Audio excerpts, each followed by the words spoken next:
Crime Book Club. It's Monday evening. Thank you for coming to join us and to discuss with David Fennell, The Silent Man. Hi, welcome, everybody. David. Thank you. It's great to be here. It's lovely to have you back with us. So tell everybody a little bit about Grace Archer 3. So probably the most emotional book of the trilogy so far. It kind of brings to an end some of the threads that have been growing from The Art of Death and through to See No Evil and carried on to this book where they will end. I won't say much more than that because obviously for spoilers reasons, but it's I wanted this book to have the biggest emotional impact that I could give it. Job done.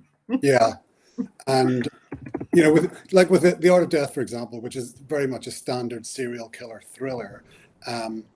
See No Evil was more a revenge book, and this one, of course, I do have a serial killer in it, but it's more about the relationships between Archer and her family and this ongoing feud she has with this gangland boss. So those kind of threads are kind of working together, stories are working together. So effectively, in a nutshell, this, The Silent Man is about Archer and Quinn's hunt for this serial killer who is murdering parents and leaving their children alive in bed. I know, a little bit sick. So, and of course, they have a race against time to catch this person.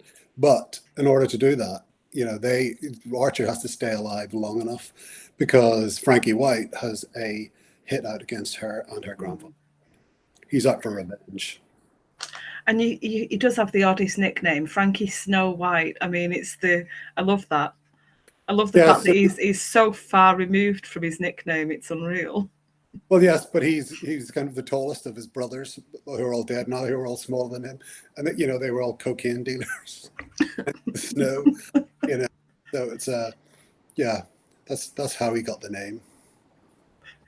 Still, just makes him sound kind of like a Disney princess, which he is not. He's really not. Not quite. Not quite. We've got some hellos already. Hello, everyone.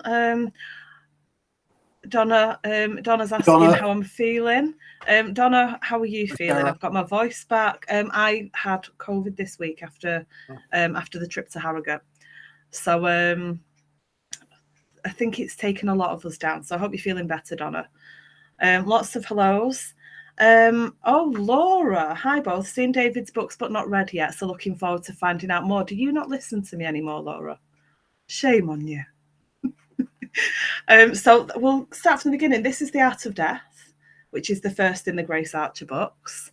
And then you've got See No Evil, as you've mentioned, and now The Silent Man. And yeah, you need to go and read all three, Laura. I can't believe she told me she was going to read the first one after I raved about it. Laura. Not keeping up. Michael John Sims, hi Michael. See No Evil was my book of the year, and I'm sure this one will be. It's been one of my anticipated books of the year. Love Grandad, who I've just been talking about before we came live, and love your choice of music whilst you were preparing your dinner. Oh yeah, thank you. Diamond Dog. Hi David Bowie. Oh God, it's so great to hear it again. It's I'm still singing it in my head. Some of those opening tracks. We've got Sarah's got your books on her list as well. Crack on, Sarah, come on. And Gemma Flynn, cannot wait for the launch at Capital Crime. Now, I was going to wait a few minutes for this, but you might as well jump right in. So you have a launch party at Capital Crime. Yes, I do. And you'll be on a panel as well. Yes, I do. Yeah, I will. And so the launch party, if you are a ticket holder for even a day pass or whatever, you are immediately invited to the launch party. And I would love to see you there if you can make it. There will be drinks and discounted books as well. The limited edition, the Goldsboro limited edition of The Silent Man, which is stunning, and it's got these beautiful theater masks down the on the outside pages. It's just beautiful. That's going to be discounted as well. So there's very limited copies of those. So if it'll be there for $16.99. In the Goldsboro they sell it for $24.99, but at the shop it'll be at the standard price of the hardback. So also over the coming weeks I've got VIP passes, which so I've got 10 of those that I will be offering to people. So, and that allows you free entry into the launch party. No events though. Just if it's just the party you want to come to, then come along, and I'd love to see you. So more details on that to come. Donna says, "What day?" It's the Thursday, isn't it? The launch. Yeah. So Thursday, Donna, at 6 p.m. At the Leonardo Hotel in St. Paul's, and if you want to contact me privately for further details, do let me know. Yeah, from 6 o'clock onwards at the lobby bar, festival bar, I think it's called. Let me check my trusty guide here.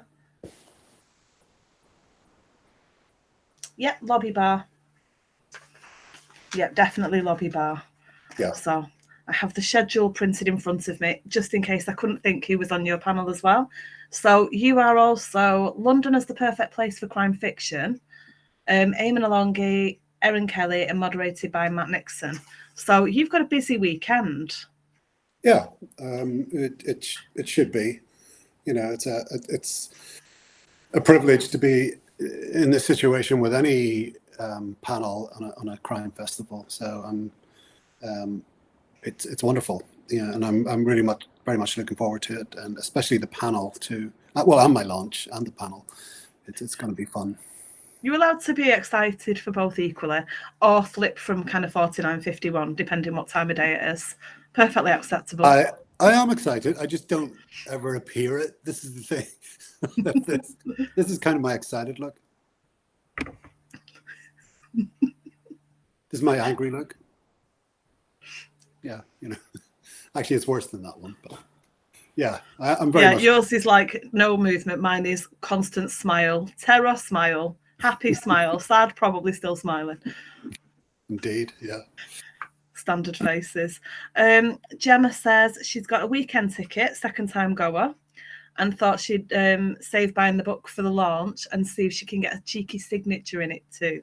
Oh, so you'll be signing books all weekend. Yes, whatever you want, Donna or Gemma. I'll sign, and I'll give you a drinks token too. Anyone who buys a book is going to get a drinks token. So exciting. Karen Cole still hasn't recovered from reading The Silent Man. I know Karen raved about it. I saw a brilliant review. I'm really over the moon by Karen's review. She wrote a beautiful. She's a beautiful writer anyway. And she's done this really fantastic review, and she kind of really got the whole book and the visceral emotion and I guess when people read it, they'll probably be surprised and a bit disappointed and shocked in some cases. And please forgive me if you feel that, but things change quite considerably in this book, and it's kind of the end of an era too. So, and Karen got that. Karen was it's a wonderful review, and I'm really delighted. Thank you, Karen. And we've got Donna saying, "Woohoo! I'm so there." Sarah's planning on coming to Capital Crime next year. Maybe you absolutely should. I had a blast last year. It was my first festival, which you obviously knew. I've been to a couple of others since, and it was just. I mean, you saw me. I walked around with like wide-eyed wonder all weekend. It was just the best thing. And I know lots of people, there's been lots of discussions about going to festivals if you're on your own. I turned up on my own, wasn't on my own the entire weekend. There were people to talk to, people to have drinks and a dance with when the mood took us. There was, it was just a fantastic, really chilled event, and I enjoyed it so much. And it kind of made me realise that actually going to things on my own, even a big festival like Capital Crime, I wasn't overwhelmed by the anxiety, which was a really lovely thing. And I know a lot of people worry about that. So, going to things on your own as a reader, I don't think it really makes any difference. You're all there for the same purpose, aren't you? That's right. And, I think with Capital Crime, last year we had people that would be there to look after you. We had volunteers, who would, you could just go to and talk to, and they would introduce you to authors if they want to do that. And I think that's going to be the case this year too. So, and I think crime writers are a very friendly bunch of people, and it's a great community. And, always in these situations, we kind of expect people to, to meet readers. And that's why we're there. We're not there necessarily to plug our books. We want to meet readers and connect with readers. And that's kind of what these festivals are all about, really. Donna's saying she always goes alone. She's never alone, never. Mike Raven says, hi, Davey. Hi, Samantha. Samantha, I'm in trouble. He's calling me Samantha. What have I done? Mike's one of my favorite writers. He's I've actually still got The Botanist. He's right there. Can't miss it because it's bright yellow. My sister's here, and she was reading Fearless, and I have a copy, but I just haven't got around to it yet because I've got some proofs to read. But I started reading the first page, and I thought, this is just so fantastic. Anyway, we're not here to talk about Mike. And the fantastic Fearless. We are absolutely here to talk about The Silent Man. So obviously, so far you've had a response from ARC readers. What's the actual publication date? 31st of August. I thought it was, but I didn't want to say it. Yeah. Just in case. So 1 month exactly today. So, and and it'll be available in all the usual places. And but come along to Capital Crime, of course, because it's going to launch there, and you'll get the special Goldsboro edition, and at a markdown price. Which is always a lovely thing for you when people are coming to see you in your launch, and they can also get a bit of a bargain on a signed copy. That's right. A nice thing. Sarah says all the best for your publication day, and Donna says Mike's head's big enough already. Oh, who said that? Mills. It's entirely Sam's fault that I found you, David. See, somebody was listening. So, Mills, where are you up to in the trilogy so far? So obviously we've got lots to talk about, but it's tricky. I don't want to give any spoilers away. As you say, a lot of things tie up in this book, shall we say. Yeah. So we obviously can't discuss what, but how has it been for you knowing that there are things that have run through each book that you've now brought together? Did you have that character arc in your head for the different things that were going to happen across the 3 books? Yeah, I knew certain stories had to come to an end, and like it's a tricky one, isn't it? I mean, difficult without giving too much away, but it's I think the next Archer book will be a total reset, effectively, and I won't explain how, but obviously that's the last thing anyone will want. But I think this book had to be bigger and better than the previous 2. Like as I mentioned, The Art of Death is your kind of high concept serial killer thriller. See No Evil is a revenge book. This one is probably the biggest book I've ever written in terms, because it's in 4 parts. And it's got 3 different storylines.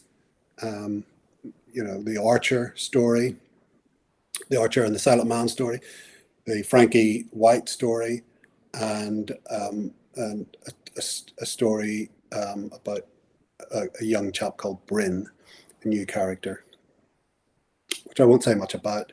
But and it's how all these 3 So it's effectively all these three come together at the end, and it kind of explodes at the end. And you didn't make it easy for yourself. There must have been a lot to kind of keep track of as you wrote it. Yeah, well, writing is just never easy anyway, and it's this one was particularly difficult because of those three very strong stories that are connected, but different. It's like, but it's no book is ever easy. No. I can't. When you ask that question, I can think, was it any harder than See No Evil or The Art of Death or the Sleeper series? I can't say for sure, because every book I write is a slog, So. One of the things I wanted to ask you, because obviously I've interviewed you several times now, so I'm looking for different things that I can bring up every time, which is actually a really fun way of doing it, because I have to remind myself what we've already talked about and then think what I can explore further. One of the things I found this time was that was about the Wilbur Smith Adventure Writing Prize. That's more of a tongue twister than it sounds. So tell us a little bit about that. Well, that was for my second book, the Red Storm. So I've written my first two books were a book called Sleeper and then this follow-up, Sleeper the Red Storm. And they're kind of like alternate histories, so they're a bit of kind of spy urban fantasy type things.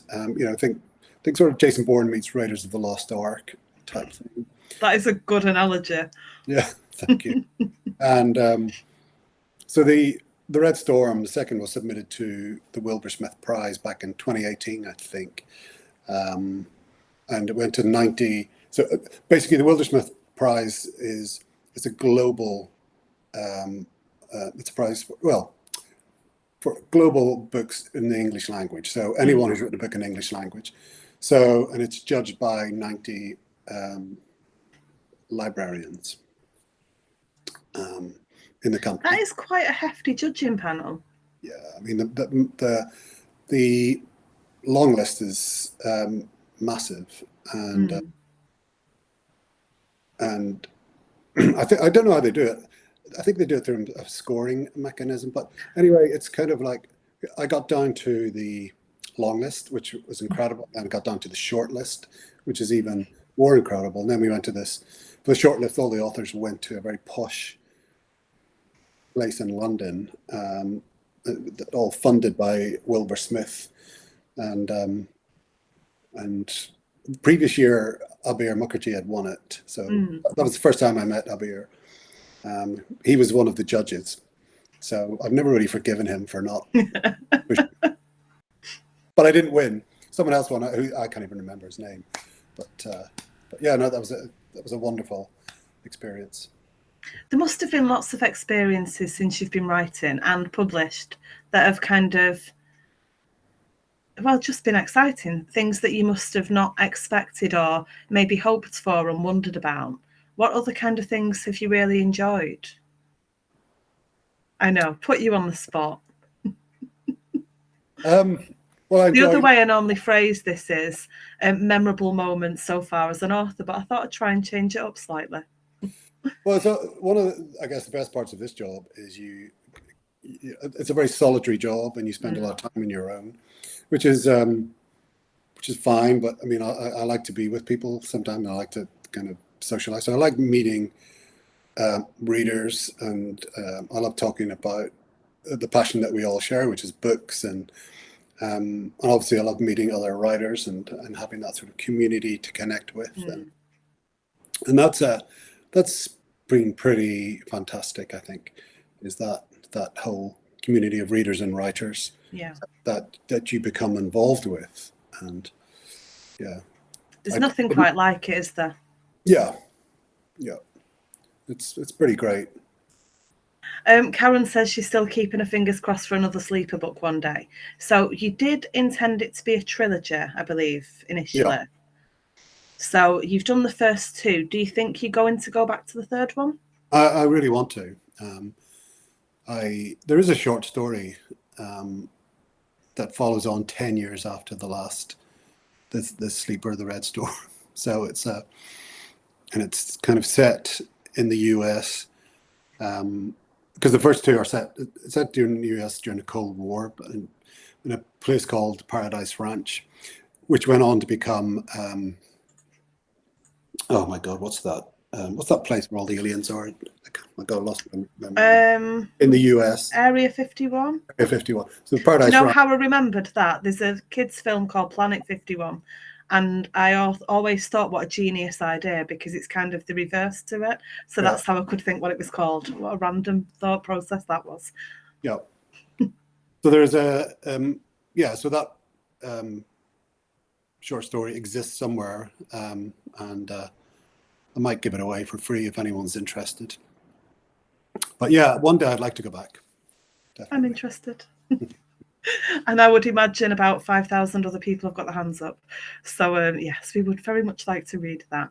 You have a short story in the Goldsborough anthology as well. That's it. That's the one. Mm-hmm. Can you tell I haven't actually started on it yet? But it is here. This gorgeous first edition. It's beautiful, yeah. Signed by, I think this one's signed by, if not all, most of the authors, which is really lovely. And you're right here. Yeah, I'm Not there. that you can see it on. Oh, my light is useless. Hides the wrinkles, hides the signatures. There you go. There you are in the book. So let's put that there so I don't knock it on my head. Remember the last one, all your books fell on. Mike keeps telling me I need to tidy my ratty bookshelves, and I do. I keep moving them around, but there's a million things going on. Never ask a busy person to tidy their own library. Yeah. It's not going to happen. Oh, somebody said that was my first ever Goldsborough purchase. I can't see who that's from. So, somebody wants to know what your favourite serial killer books. That's a good question. I always find it really hard to remember, though. When people ask me which books I recommend on a specific theme, I get really confused by which ones I've read. I don't have one, I don't think. I don't read them. It's surprise people. In saying that, I loved Thomas Harris books, of course, and so probably I would say Hannibal. Wheel him out, which does happen, but it's just like it's I reread those books a few years back again, and they're just amazing. I love his writing and his inventiveness. So, one of the books that I know we talked about briefly before, The Stand by Stephen King. That's what you had in your pocket when you moved to London, and I've still not read it. And I wondered, does it hit differently at different ages that you read it at? Quite possibly, yeah. I mean, I think The Stand is just an enormous book now, and I don't know if I could read it now in the same way that I read it back then, and with it blowing me away. Yeah. And that said, I did reread, what you call it, It recently. Sorry, not It. The other big one from Stephen King. The Shining? No. Yes, I've read that one. But I bought a Pet Cemetery. Salem's Lot. Salem's Lot. Okay. So, because I'd read that when I was quite young and loved it, and so I bought myself this first edition paperback from eBay, and it's UK, and it's like it cost me £18 or something like that. But it has this old, dusty, well thumbed look about it, and I just loved reading that because it's obviously had so many lives and been through so many people. So I reread that, and that is probably one of the best Stephen King books, I think. It still holds the test of time. It's still as engaging and pacey, and the characters are wonderful. And I don't know if I could say the same for The Stand or It, for that matter, because I think It is they're both quite bloated books. But I mean, I will go back to them at some stage. I know I went back to few years ago, Firestarter, and I found that quite difficult to get back into. But Salem's Lot was amazing. I own it, but I haven't read it. I read The Shining, and I must have been late 20s, early 30s. No, somewhere in my 20s. My kids were really little, and scared the life out of me. I couldn't read it past lunchtime. I wonder if I'd be less of a wuss now. You know, if I read it again, but I doubt it. I think I'm a big old wuss. I think it would still have to be... there's a bit in Friends where Joey reads The Shining and puts the book in the freezer because it scares him. I wouldn't put it in the freezer because you don't do that to books. But I do think I probably wouldn't be able to read it past lunchtime if I wanted to sleep that night. I'm a real wuss. How did I end up being so into crime fiction? Absolute wuss.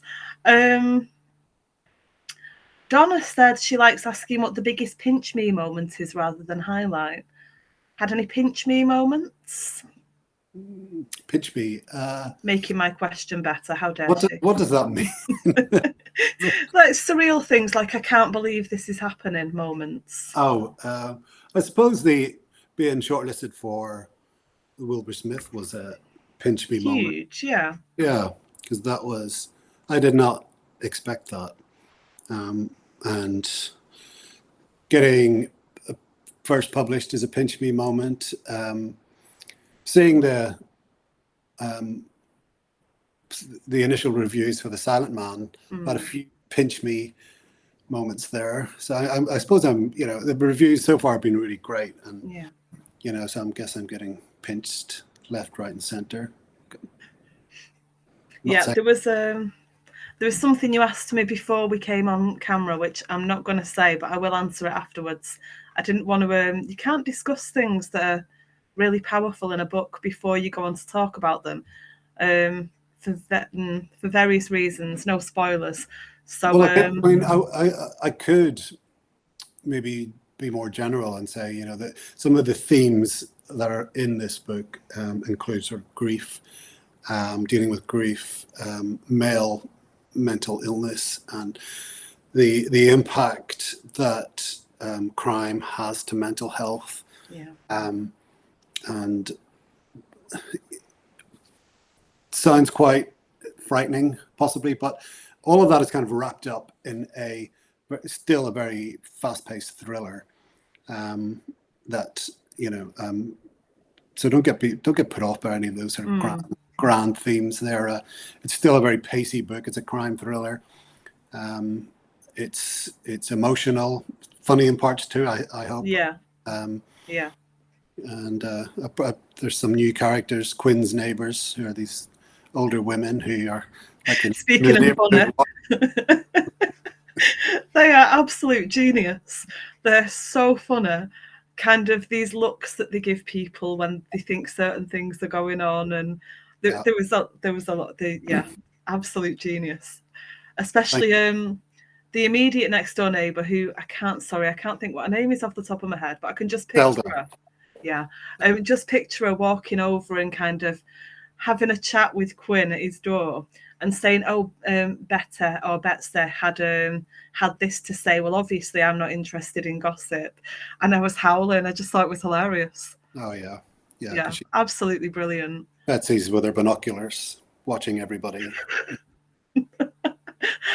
Anything in particular inspire that? No, I don't know. Possibly, but it just doesn't spring to mind. Let's see if I can see who this comment is. Tony, hi Tony, I hope you're feeling better. Writing helps with my mental health, which actually I think most, if not all, readers and writers would say something similar. There is something so special about our relationship with the written word, whether with the reader or the writer. Something magical happens when something's written down. That's absolutely right. Writing is really good therapy, and and if you continue at it and write down, whether you're writing fiction or whether you're writing just about your feelings, what you've gone through, if you keep a journal, it's all those things. Just there is almost a meditative state you can get into when you're writing, but also when you're putting those thoughts and feelings onto a page, it really can help you deal with them and accept things in a better way, if that makes sense. Yeah, absolutely. I would like to ask if you know how many books there are going to be. So obviously we've had the first 3. You're working on the 4th one at the moment. Yes. And I mean, I just love how Quinn and Grace's relationship's developing. They're really good friends. They've got a good working relationship. They really trust each other, and it's really nice to see that. And there's still little awkwardness when they find themselves in uncomfortable situations with the neighbours, but I love to watch how they develop and the closeness and how much they've got each other's back. Yeah, I think that's key. For me, you know, when you've got a duo working together, I always hated when I seen previous detective duos or crime fighting duos of any ilk when they're split up or one of them dies or something like that. It's not to say that that's going to happen. Not to say that you wouldn't do that, because you've got to keep us on our toes. So it's yeah, having that closeness, that trust, that is tested sometimes. I think is I think really important in crime fiction. You know, because they're both dealing with so much other crap, and with criminals and everyone else. I think it's important to have that core relationship, you know, of one of trust.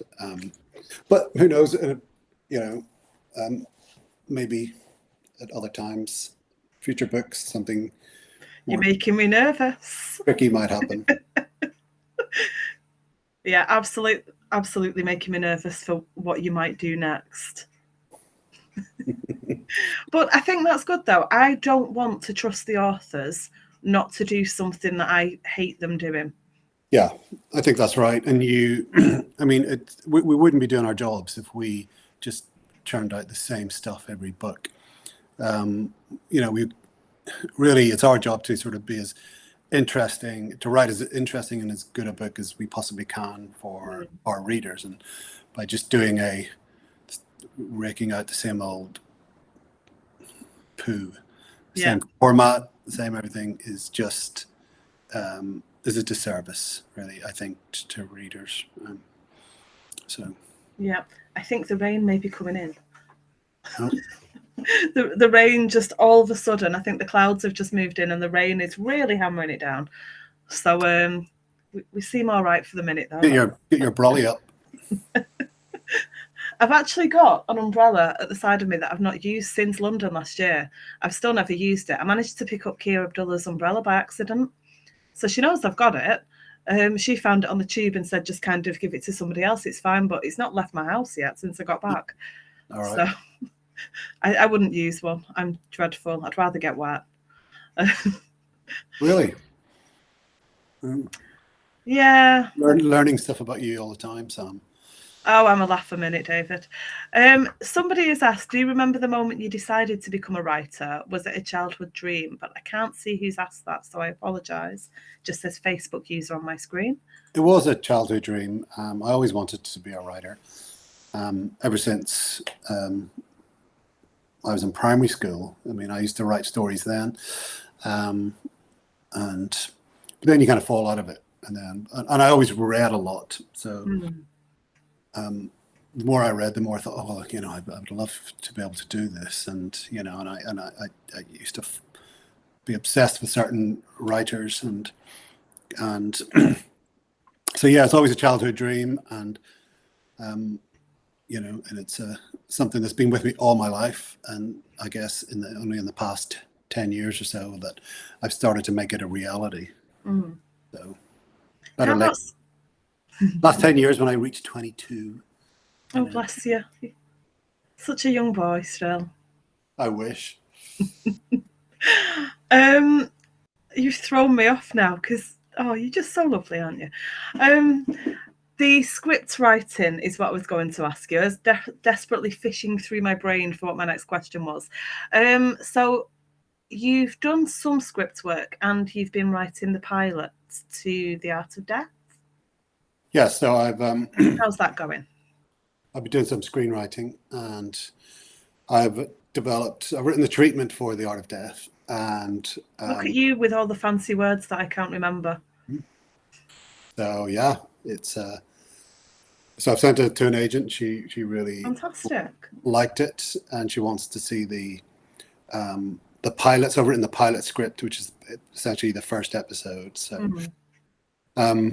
and that's been I've done some screenplays in the past. When I did a master's, I did some screenplays and master's in creative writing, and I really enjoy that process.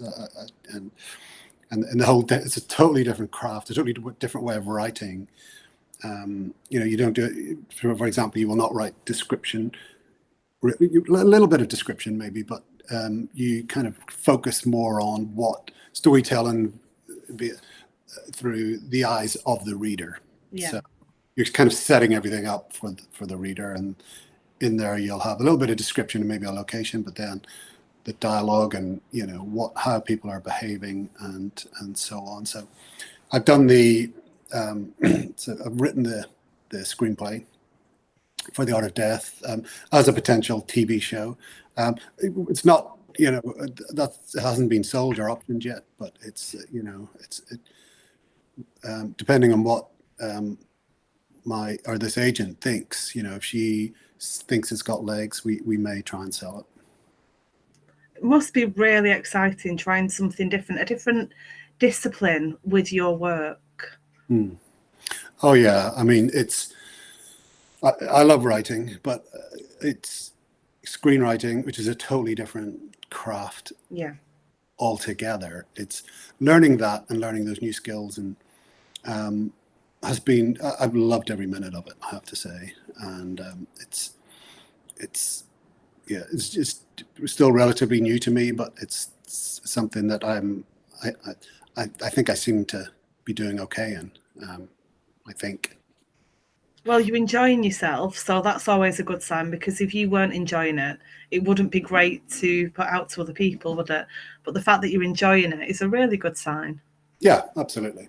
Yeah. Else I wouldn't do it. Done enough of that in my lifetime. Work that I didn't enjoy. So I think we all have, to a certain degree. We've got a little offshoot conversation here of Donna's the same as me, umbrellas are annoying. Of all the things to be discussing. No, I would. I'd rather be wet than hold an umbrella and no. I think it happened when my kids were really little. You can't have a baby in a thing and then one holding hands and one in the pram and manage an umbrella. Doesn't your hair go all frizzy?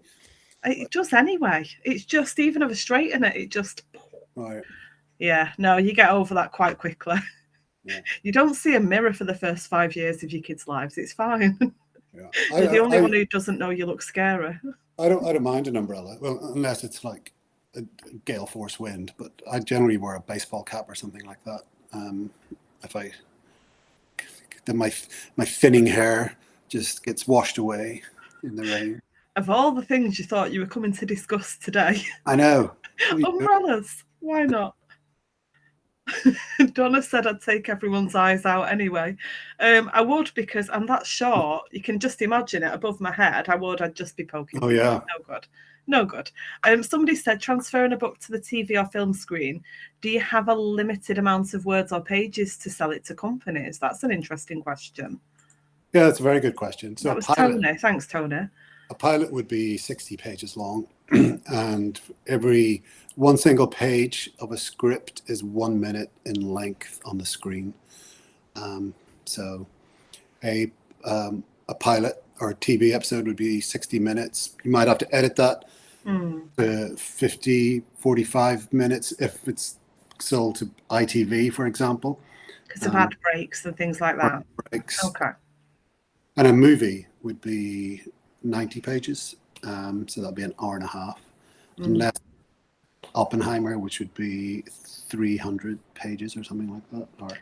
Oh, I've not seen it, but I didn't know it was like a like an epic kind of Titanic length movie? I say 300. It's probably, let me see, 3 hours. So that's it's 180.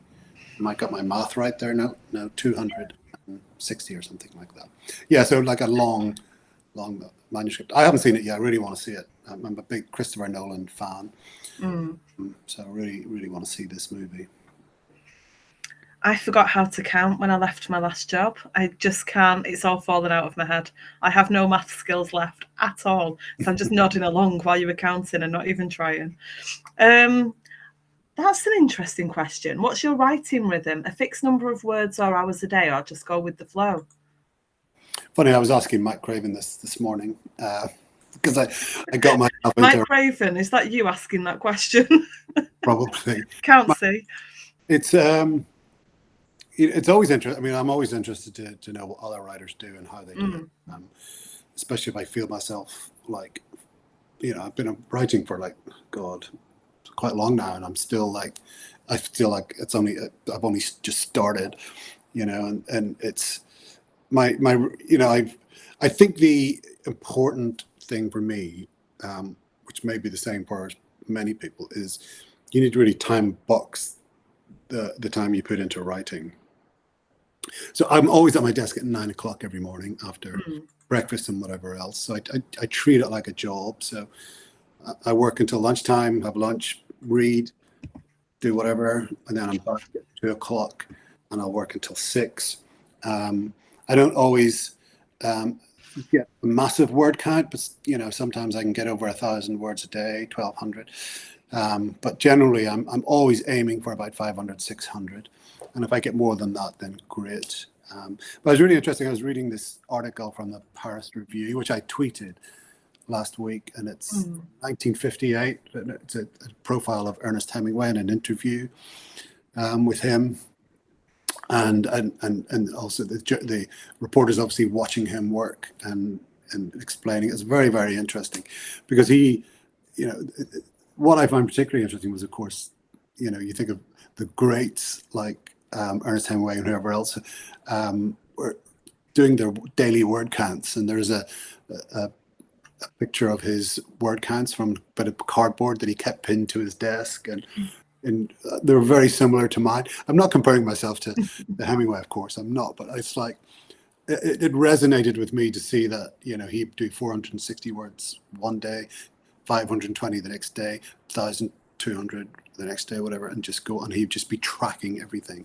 And I thought that was very interesting. So I think this is a job, and you have to. We're under contract. Writers are under contract to deliver books at a certain time, so you have to treat it like that, and you have to plan. You have to time box your time. You have to know what you're going in to write in the morning and in the afternoon, and what it is you want to accomplish. And that's quite often what I do. I know what scenes I've got to write. I'm not always successful at it, but that's how I have to approach it. And like I say, this is a job. We have targets. We have to deliver books at a certain time, or else we don't get paid. Which is part of the objective. Everyone expects writers to just do it for the joy of it, but you got to eat. Got the bills to pay, unfortunately. Absolutely. It's and got to do whatever we can. The same as everybody else in every other career. It was the question that I asked you about fixed number of words. I'll just go with the flow, plus the other one, which I now can't find. Oh, about the amount of pages for a script. That was from Chris from Belgium. So, hello, Chris. Janssen, am I saying that right, Chris? I apologise if I'm not. I'm dreadful. I believe J makes a Y sound, but I could be completely wrong. So I apologise if I am, because I can't pronounce anything. I'm ridiculous. I do try very hard, though. Donna's saying, what do you do when you don't feel well or something? She had COVID and she's got a trapped nerve as well. She can't imagine sitting and writing. So if you're ill, do you take a day off and recover? Yeah.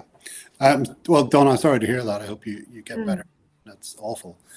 And yeah, I mean, there's no point in forcing yourself to write if you're feeling ill. Yeah. I just don't. You know, the other thing to remember, and I think about writing is not always time spent at a desk writing scenes. It just isn't. Yeah. Writing is also what's cooking in your head, what you're thinking about for a set of scenes, and what you might think about for the next book, or what you think about what you've just done. There's a lot of thinking in writing.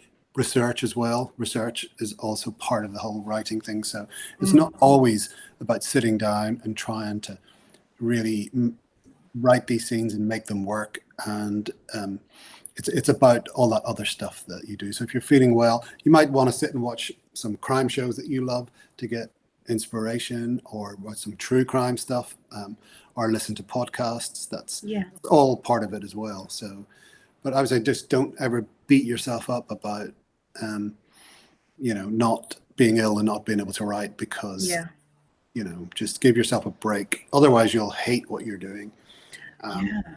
That's a really good point, because so many jobs, we just have to go and get on with it. Doesn't matter if you're ill. You've got to turn up, do the best you can, have some paracetamol and get on with it.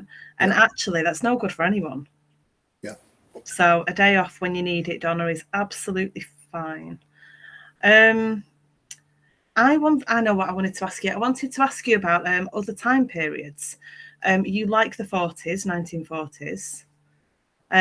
Are you planning to write in any other time periods going forward? I have no plans to, but who knows? Who knows? It's. I think I have a couple of ideas for some other books, but nothing in a different time period as yet. But who knows? I love historical fiction, though. I mean, I do love reading that stuff. So I feel like it would be an immense amount of research to write compared to setting it in the present day, for example. Yeah. There's a lot to take into account, a lot of the smallest details that can have a big impact. Yeah. I find that quite scary. I don't know how authors sit and kind of get that level of detail from the past. It must just take so long. Yeah. Or maybe people have a lot of experts involved. You mentioned experts. Who do you go to for expertise on things that you want to make sure absolutely right, but you don't need to do the research for that, because there is somebody that can do that, give you that information? I don't really have any experts. I suppose that for police stuff, I'd speak to Graham. Graham's a friend of mine, Graham Bartlett. Mm-hmm. So he's brilliant to talk to. Agreed.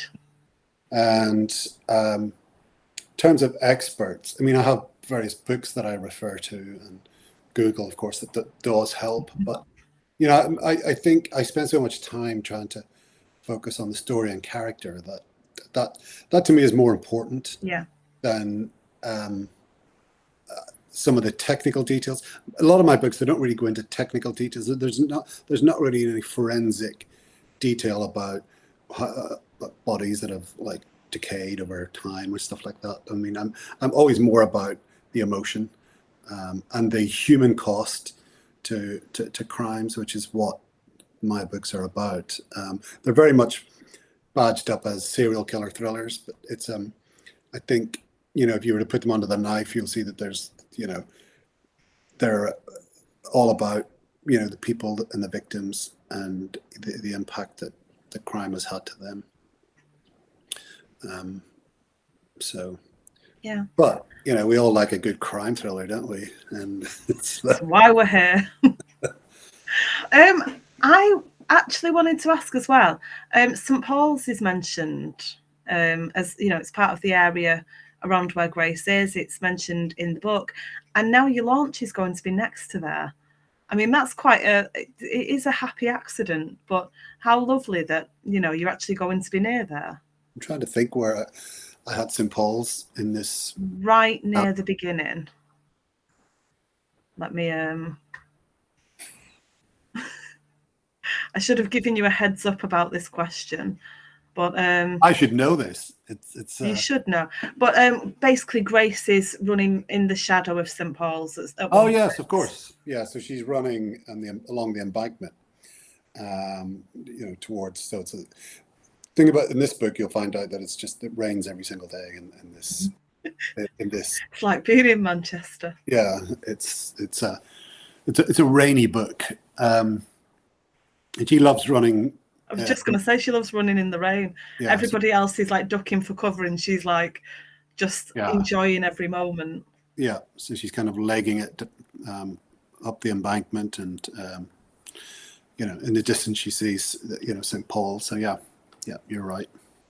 So back to the actual the question. Now we've reminded ourselves which bit I'm talking about.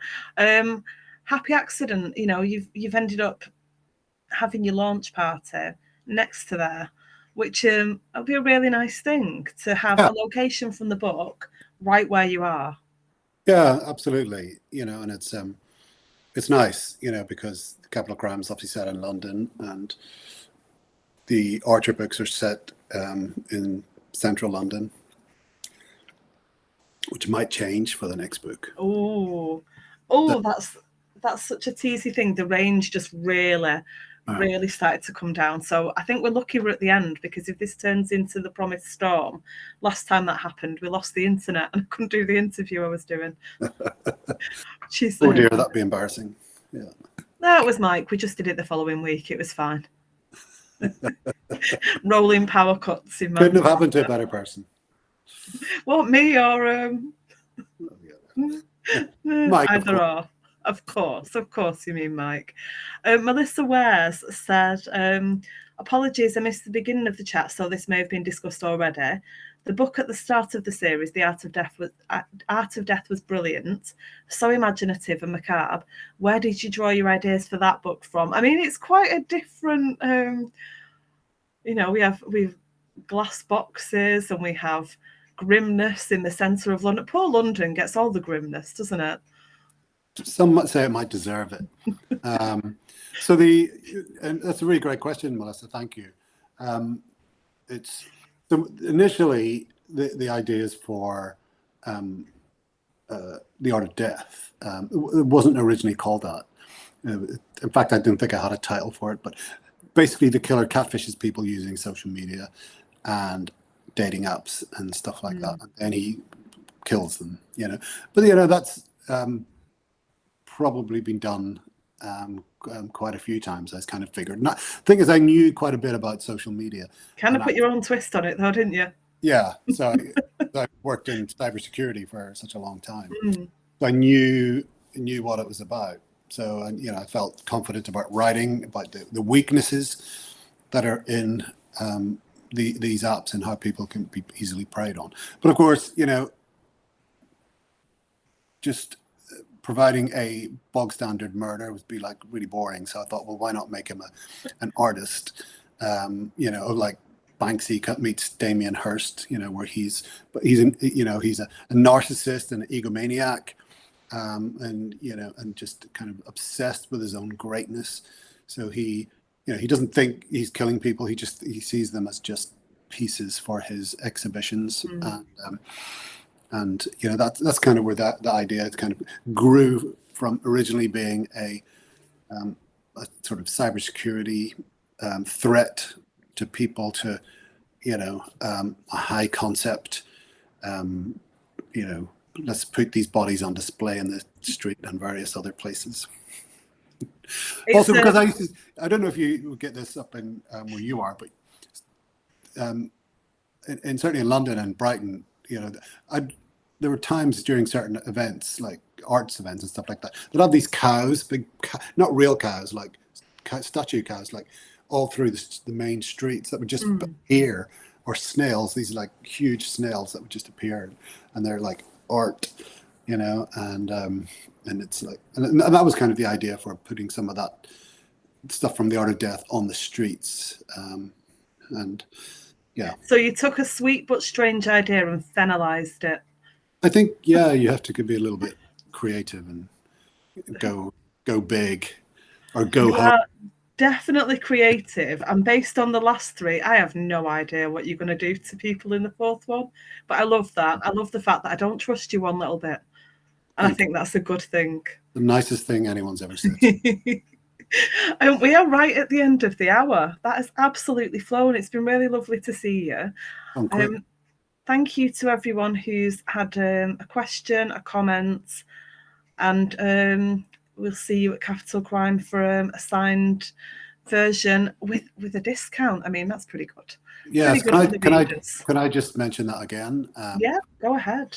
For those people that didn't get in early. So if you come into Capital Crime on the 31st of August, which is 1 month today, tickets are available. You can get a day pass. So if you are coming to this the Silent Man launch, there is a code that will get you 15% off.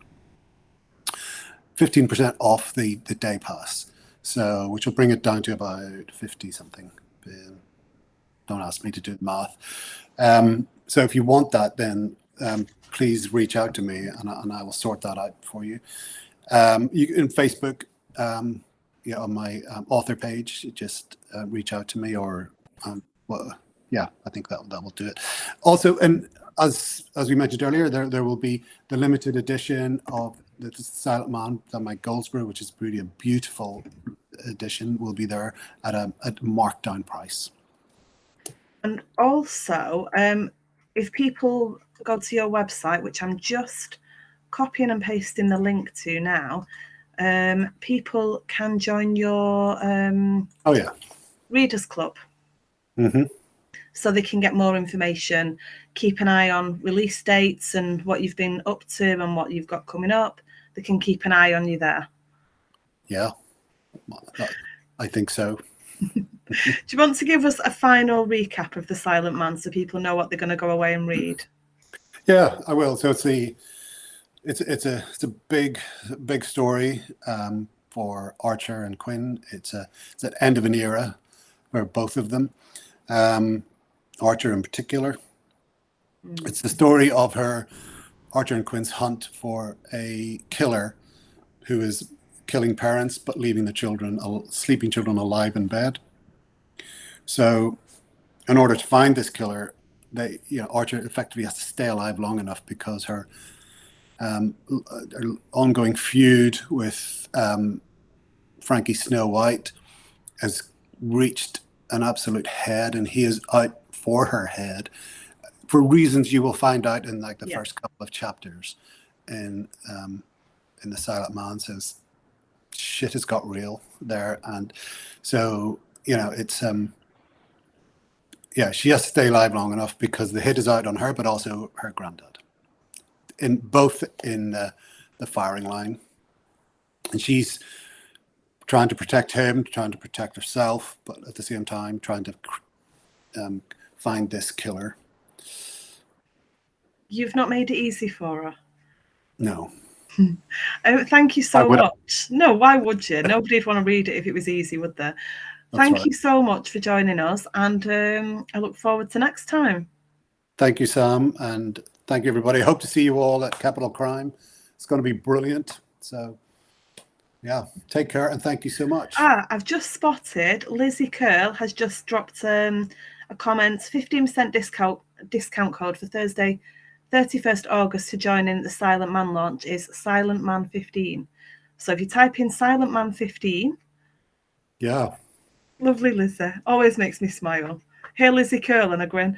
She's great. So there's the discount code, everyone. And thank you again. I look forward to seeing you in London. So if you come, I'll have drinks tokens if you buy a book. So come, you get a drink token. All right, thanks.